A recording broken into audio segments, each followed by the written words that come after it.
श्रीमद् भगवत गीता अध्याय 2 सांख्य योग। जय श्री कृष्ण। दोस्तों, पहले अध्याय में आपने सुना कि किस प्रकार दुर्योधन की सेना में अपने रिश्तेदारों गुरुजनों को देखकर अर्जुन के पैर कांपने लगे। युद्ध में अपने कुल के नाश का डर अर्जुन को सताने लगा। शोक से संतप्त हुआ मन वाला अर्जुन युद्ध भूमि में बाणों सहित धनुष को त्याग कर रथ के पिछले भाग में बैठ गया। अब श्री भगवान उसका उत्तर देंगे और इस अध्याय का नाम है सांख्य योग। अब यहाँ से शुरुआत होती है उस ज्ञान की जिसके लिए भगवत गीता दुनिया का सबसे महानतम ग्रंथ है और ज्ञान का भंडार माना जाता है।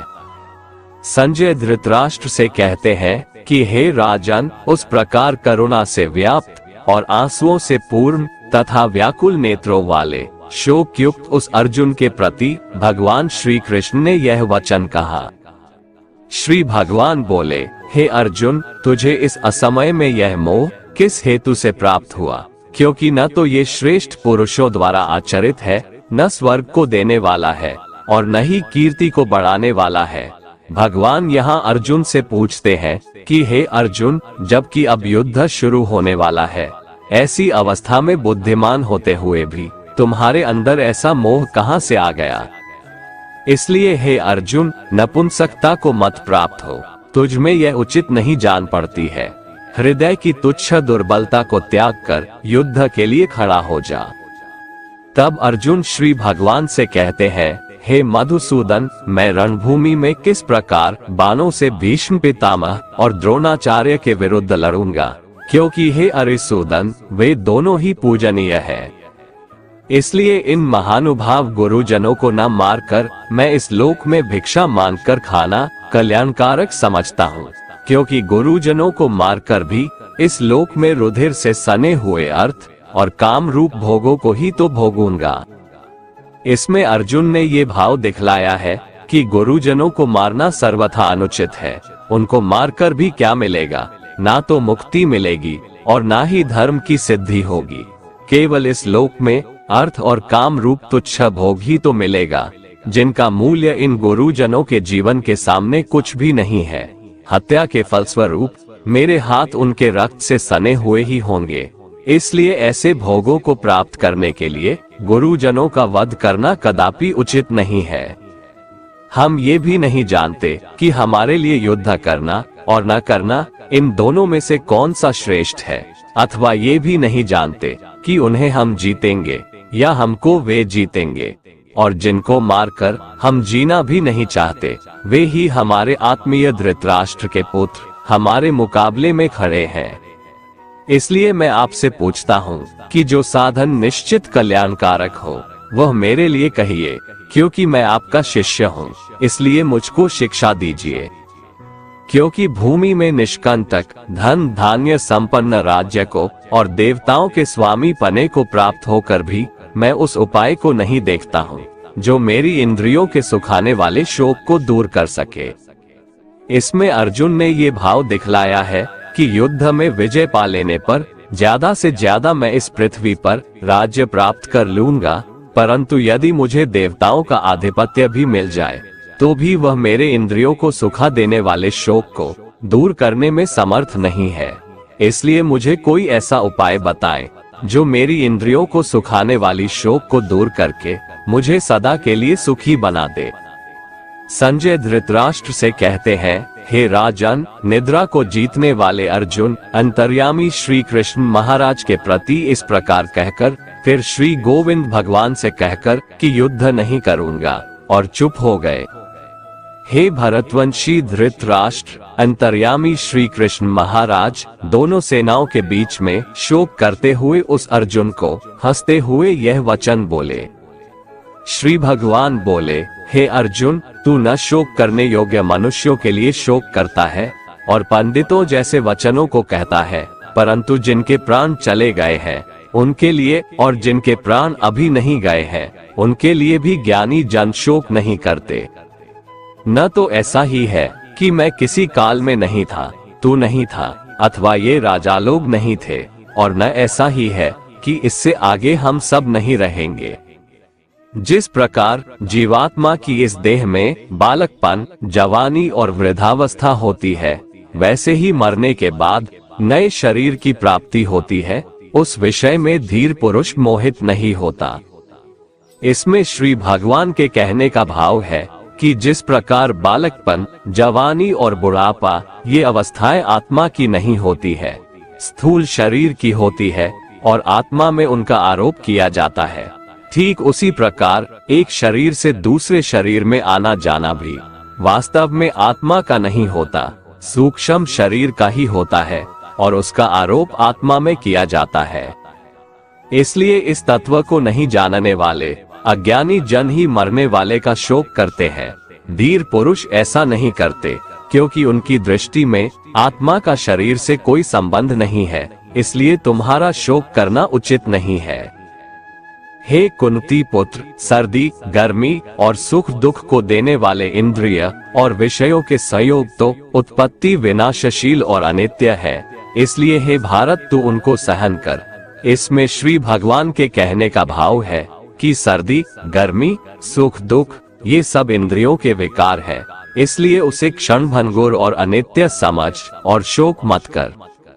क्योंकि हे पुरुष श्रेष्ठ, दुख सुख को समान समझने वाले जिस धीर पुरुष को ये इंद्रिय और विषयों के संयोग व्याकुल नहीं करते, वह मोक्ष के योग्य होता है। दोस्तों, हमारे जीवन में भी दुख आने पर हम दुखी हो जाते हैं, जबकि ज्ञानी पुरुष जानता है कि अगर दुख घर में प्रवेश किया है तो सुख भी जरूर दरवाजे पर ही खड़ा होगा।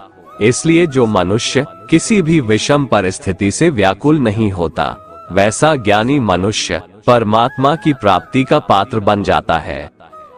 असत वस्तु की सत्ता नहीं है और सत का अभाव नहीं है, इस प्रकार इन दोनों का ही तत्वज्ञानी पुरुषों द्वारा देखा गया है। इसमें भगवान श्री कृष्ण का भाव है कि असत अर्थात शरीर, इंद्रिय की कोई सत्ता यानी भाव नहीं है, इसलिए अपने स्वजनों के शरीर की नाश की आशंका से शोक करना अनुचित है। सत का भाव यहाँ परमात्मा से है। परमात्मा सर्वव्यापी है, अखंड और निर्विकार है, इसलिए यदि तुम आत्म रूप से अपने स्वजनों के नाश की आशंका करके शोक करते हो, तो भी तुम्हारा शोक करना उचित नहीं है। नाश रहित तो तू उसको जान जिससे ये संपूर्ण जगत दृश्य वर्ग व्याप्त है। इस अविनाशी का विनाश करने में कोई भी समर्थ नहीं है। श्री भगवान कहते हैं, परमात्मा का कोई भी नाश नहीं कर सकता, इसीलिए परमात्मा ही सत है। उस नाश रहित, अप्रमेय, नित्य स्वरूप जीवात्मा के ये सब शरीर नाशवान कहे गए हैं। इसलिए हे भारतवंशी अर्जुन, तू युद्ध कर। यहाँ श्री कृष्ण का भाव है कि जब ये बात सिद्ध हो चुकी है कि शरीर नाशवान है, उनका नाश अनिवार्य है और आत्मा नित्य है, उसका कभी नाश नहीं होता, तो युद्ध करने में शोक का कोई कारण ही नहीं है। जो इस आत्मा को मारने वाला समझता है तथा जो इसको मरा मानता है, वे दोनों ही नहीं जानते, क्योंकि यह आत्मा वास्तव में न तो किसी को मारता है और न किसी के द्वारा मारा जाता है। यहाँ श्री भगवान का भाव है कि स्थूल शरीर से सूक्ष्म शरीर के वियोग को मरना कहते हैं, इसलिए मरने वाला स्थूल शरीर है। इसी तरह जिस स्थूल शरीर की क्रिया से किसी दूसरे स्थूल शरीर के प्राणों का वियोग होता है, उसे मारने वाला कहते हैं। इसलिए मारने वाला भी शरीर ही है, आत्मा नहीं है। किंतु शरीर के धर्मों को अपने में अध्यारोपित करके अज्ञानी लोग आत्मा को मारने वाला मान लेते हैं, इसलिए उनको उन कर्मों का फल भोगना पड़ता है। यह आत्मा किसी काल में भी न तो जन्मता है और न मरता ही है, तथा न यह उत्पन्न होकर फिर होने वाला ही है, क्योंकि यह अजन्मा, नित्य, सनातन और पुरातन है। शरीर के मारे जाने पर भी यह नहीं मारा जाता। हे पृथापुत्र अर्जुन, जो पुरुष इस आत्मा को नाश रहित, नित्य, अजन्मा और अव्यय जानता है, वह पुरुष कैसे किसको मरवाता है और कैसे किसको मारता है। यहाँ श्री भगवान का भाव है कि स्थूल शरीर द्वारा किसी को मारना या मरवाना ये आत्मा का काम नहीं है, इसलिए किसी के लिए भी किसी प्रकार का शोक करना उचित नहीं है। जैसे मनुष्य पुराने वस्त्रों को त्याग कर दूसरे नए वस्त्रों को ग्रहण करता है, वैसे ही जीवात्मा पुराने शरीरों को त्याग कर दूसरे नए शरीरों को प्राप्त होता है। इस आत्मा को शस्त्र नहीं काट सकते, इसको आग नहीं जला सकती, इसको जल गीला नहीं कर सकता और वायु इसे सुखा नहीं सकती है। यह आत्मा नित्य, सर्वव्यापी, अचल, स्थिर रहने वाला और सनातन है। यह आत्मा अव्यक्त है, अर्थात आत्मा किसी भी इंद्रिय के द्वारा जाना नहीं जा सकता है। यह आत्मा अचिंत्य है, अर्थात आत्मा मन का भी विषय नहीं है। यह आत्मा विकार रहित कहा जाता है। इसलिए हे अर्जुन, इस आत्मा को उपर्युक्त प्रकार से जानकर तू शोक करने योग्य नहीं है, अर्थात तुझे शोक करना उचित नहीं है। किंतु यदि तू इस आत्मा को सदा जन्म लेने वाला तथा सदा मरने वाला मानता है, तो भी हे महाबाहो, तू इस प्रकार शोक करने के योग्य नहीं है।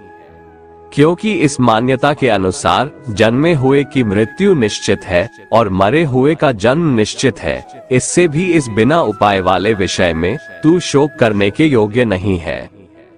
हे अर्जुन, संपूर्ण प्राणी जन्म से पहले अप्रकट थे और मरने के बाद भी अप्रकट हो जाने वाले हैं, केवल बीच में ही प्रकट है। फिर ऐसी स्थिति में क्या शोक करना है? कोई एक महापुरुष ही इस आत्मा को आश्चर्य की भांति देखता है, वैसा ही दूसरा कोई महापुरुष ही इसके तत्व का आश्चर्य की भांति वर्णन करता है, तथा दूसरा कोई अधिकारी पुरुष ही इसे आश्चर्य की भांति सुनता है, और कोई तो सुनकर भी इसको नहीं जानता। यहाँ श्री भगवान का भाव है कि आत्मा आश्चर्यमय है, इसलिए उसे देखने वाला संसार में कोई विरला ही होता है और वह उसे आश्चर्य की भांति देखता है। जो महापुरुष परमात्मा को जानने वाले हैं, जो संपूर्ण वेदों और शास्त्रों के ज्ञाता हैं, वे ही आत्मा का वर्णन कर सकते हैं और उनका वर्णन करना भी आश्चर्य की भांति होता है। इस आत्मा के वर्णन को सुनने वाला सदाचारी आस्तिक पुरुष भी कोई विरला होता है और उसका सुनना भी आश्चर्य की भांति होता है। हे अर्जुन, यह आत्मा सबके शरीरों में सदा ही अवध्य है, इसका कभी नाश नहीं हो सकता। इस कारण संपूर्ण प्राणियों के लिए तू शोक करने के योग्य नहीं है, तथा अपने धर्म को देखकर भी तू शोक करने के योग्य नहीं है, अर्थात तुझे भय नहीं करना चाहिए, क्योंकि क्षत्रिय के लिए धर्मयुक्त युद्ध से बढ़कर दूसरा कोई कल्याणकारी कर्तव्य नहीं है। हे पार्थ, अपने आप प्राप्त हुए और खुले हुए स्वर्ग के द्वार रूपी इस प्रकार के युद्ध को भाग्यवान क्षत्रिय लोग ही पाते हैं। किंतु यदि तू इस धर्मयुक्त युद्ध को नहीं करेगा, तो स्वधर्म और कीर्ति को खोकर पाप को प्राप्त होगा, तथा सब लोग अनंत काल तक तेरी अपकीर्ति की चर्चा करेंगे, और माननीय पुरुष के लिए अपकीर्ति मरण से भी बढ़कर है। और जिनकी दृष्टि में तू पहले बहुत सम्मानित होकर अब लघुता को प्राप्त होगा, वे महारथी लोग तुझे भय के कारण युद्ध से हटा हुआ मानकर तुम्हें डरपोक समझेंगे। तेरे वैरी लोग अर्थात तुम्हारे शत्रुगण तेरे सामर्थ्य की निंदा करते हुए तुझे बहुत से न कहने योग्य वचन भी कहेंगे। उससे अधिक दुख और क्या होगा? या तो तू युद्ध में मारा जाएगा और स्वर्ग को प्राप्त होगा, अथवा संग्राम में जीतकर पृथ्वी का राज्य भोगेगा। इस कारण हे अर्जुन, तू युद्ध के लिए निश्चित करके खड़ा हो जा। हार जीत, लाभ हानि और सुख दुखों को समान समझकर युद्ध के लिए तैयार हो जा। इस प्रकार युद्ध करने से तू पाप को नहीं प्राप्त होगा। हे पार्थ, ये बुद्धि तेरे लिए ज्ञान योग के विषय में कही गई, और अब तू इसको कर्म योग के विषय में सुन। जिस बुद्धि को जानकर तू कर्मों के बंधन को भली भांति त्याग देगा, अर्थात सर्वथा नष्ट कर डालेगा। इस कर्मयोग में आरंभ का अर्थात बीज का नाश नहीं है और उल्टा फल रूप दोष भी नहीं है, बल्कि इस कर्मयोग रूप धर्म का थोड़ा सा भी साधन जन्म मृत्यु रूप महान भय से रक्षा कर लेता है। यहाँ श्री भगवान के कहने का भाव है कि कर्मयोग का कभी नाश नहीं होता। इसके संस्कार साधक के अंतःकरण में स्थित हो जाते हैं और वे साधक को दूसरे जन्म में पुनः साधन में लगा देते हैं। निष्काम भाव से किए गए कर्मों का विपरीत परिणाम भी नहीं होता है और ऐसा साधक भगवान को प्राप्त हो जाता है। हे अर्जुन, इस कर्मयोग में निश्चयात्मिका बुद्धि एक ही होती है, किंतु अस्थिर विचार वाले विवेकहीन सकाम मनुष्यों की बुद्धियां निश्चय ही बहुत भेदों वाली और अनंत होती है। जब फैसला लेना हो तो बुद्धि एक ही होती है, लेकिन जहां सोच की, फैसले की, निर्णय की कमी हो, वहां कई बुद्धियां काम करती है। यहाँ अनिर्णय की स्थिति के बारे में कहा गया है। जब आप फैसला नहीं ले पाते हैं तो ना जाने कई दिशाओं में आपका ध्यान, आपकी बुद्धि जाती है। लेकिन अगर आप निर्णय करने की सोच ले तो उसके बाद सिर्फ उस काम को करने का ही प्रण होता है। हे अर्जुन, जो भोगों में तन्मय हो रहे हैं, जो कर्मफल के प्रशंसक वेदवाक्यों में ही प्रीति रखते हैं, जिनकी बुद्धि में स्वर्ग ही परम प्राप्य वस्तु है और जिसके लिए स्वर्ग से बढ़कर दूसरी कोई वस्तु ही नहीं है, यानी ऐसे लोग जो कर्म के बदले में होने वाले सिर्फ फल या लाभ की बात करते हैं, तो वह कर्म नहीं स्वार्थ बन जाता है, उसे कर्म नहीं कह सकते। हे अर्जुन, जो अज्ञानी लोग सिर्फ दिखाव शोभायुक्त वाणी को कहते हैं, वो ढोंगी होते हैं। वो कहते बहुत कुछ है लेकिन करते बहुत कम है। ऐसे लोगों से बचकर रहना चाहिए। जो कर्म की बातें सिर्फ भोग और ऐश्वर्य के लिए करते हैं, जिनका ध्येय सिर्फ भोग और ऐश्वर्य है, उन पुरुषों की परमात्मा में निश्चयात्मिका बुद्धि नहीं होती। हे अर्जुन, वेदों के कर्मकांड हमारी प्रकृति के 3 गुणों से जुड़े हैं, इसलिए तू उन भोगों एवं उनके साधनों में आसक्तिहीन, हर्ष शोकादि द्वंद्वों से रहित, योग और क्षेम को न चाहने वाला और स्वाधीन अंतःकरण वाला हो। यहाँ श्री भगवान कहते हैं, वेद भी सिर्फ 3 गुणों में समाप्त हो जाते हैं, उससे आगे वे भी नहीं जानते। उससे आगे है कर्मयोग। श्री भगवान का कहना है कि कर्म करो, लेकिन उससे आसक्ति मत रखो। बेहद बड़े जलाशय के प्राप्त हो जाने पर छोटे जलाशय में मनुष्य का जितना प्रयोजन रहता है, उसी तरह से जिसने ब्रह्म तत्व को समझ लिया, तब उसके लिए वेदों की कोई आवश्यकता नहीं रह जाती है। तेरा कर्म करने में ही अधिकार है, उसके फलों में कभी नहीं, इसलिए तू कर्मों के फल के लिए काम मत कर। लेकिन ऐसा भी ना हो कि तू काम ही मत कर, कर्म करना है लेकिन फल के लिए नहीं। हे धनंजय, तू आसक्ति को त्याग कर तथा सिद्धि और असिद्धि में समान बुद्धि वाला होकर योग में स्थित हुआ कर्तव्य कर्मों को कर। फल की इच्छा के लिए कर्म मत कर। तुमको कर्मयोगी बनने के लिए संभाव में स्थित होकर कर्म करना चाहिए। सकाम कर्मों को बुद्धि योग की अपेक्षा अत्यंत नीचा बतलाकर भगवान ने भाव दिखलाया है कि सकाम कर्मों का फल नाशवान क्षणिक सुख की प्राप्ति है और कर्मयोग का फल परमात्मा की प्राप्ति है। इसलिए दोनों में दिन और रात की भांति महान अंतर है। इस समत्वरूप बुद्धि योग से सकाम कर्म अत्यंत ही निम्न श्रेणी का है। इसलिए हे धनंजय, तू समबुद्धि में ही रक्षा का उपाय ढूंढ, अर्थात बुद्धि योग का ही आश्रय ग्रहण कर। समबुद्धि युक्त पुरुष पुण्य और पाप दोनों को इसी लोक में त्याग देता है, अर्थात उनसे मुक्त हो जाता है। इससे तू समत्व रूप योग में लग जा। ये समत्व रूप योग ही कर्मों में कुशलता है, अर्थात कर्म बंधन से छूटने का उपाय है। क्योंकि समबुद्धि से युक्त ज्ञानी जन कर्मों से उत्पन्न होने वाले फल को त्याग कर जन्म रूप बंधन से मुक्त होकर निर्विकार परम पद को प्राप्त हो जाते हैं। जिस काल में तेरी बुद्धि मोह रूप दलदल को भली भांति पार कर जाएगी, उस समय तू सुने हुए और सुनने में आने वाले इस लोक और परलोक संबंधी सभी भोगों से वैराग्य को प्राप्त हो जाएगा। भांति भांति के वचनों को सुनने से विचलित हुई तेरी बुद्धि जब परमात्मा में अचल और स्थिर ठहर जाएगी, तब तू योग को प्राप्त हो जाएगा, अर्थात तेरा परमात्मा से नित्य संयोग हो जाएगा। अर्जुन बोले, हे केशव, समाधि में स्थित परमात्मा को प्राप्त हुए स्थिर बुद्धि पुरुष का क्या लक्षण है? वो स्थिर बुद्धि पुरुष कैसे बोलता है, कैसे बैठता है और कैसे चलता है? श्री भगवान बोले, हे अर्जुन, जिस काल में ये पुरुष मन में स्थित संपूर्ण कामनाओं को भली भांति त्याग देता है और आत्मा से आत्मा में ही संतुष्ट रहता है, उस काल में वो स्थित प्रज्ञ कहा जाता है। दुखों की प्राप्ति होने पर जिसके मन में उद्वेग नहीं होता, सुखों की प्राप्ति में जो सर्वथा स्पृहा रहित है तथा जिसके राग, भय और क्रोध नष्ट हो गए हैं, ऐसा मुनि स्थिर बुद्धि कहा जाता है। जो पुरुष सर्वत्र स्नेह रहित होकर शुभ या अशुभ वस्तु को प्राप्त होकर न प्रसन्न होता है और न द्वेष करता है, उसकी बुद्धि स्थिर है।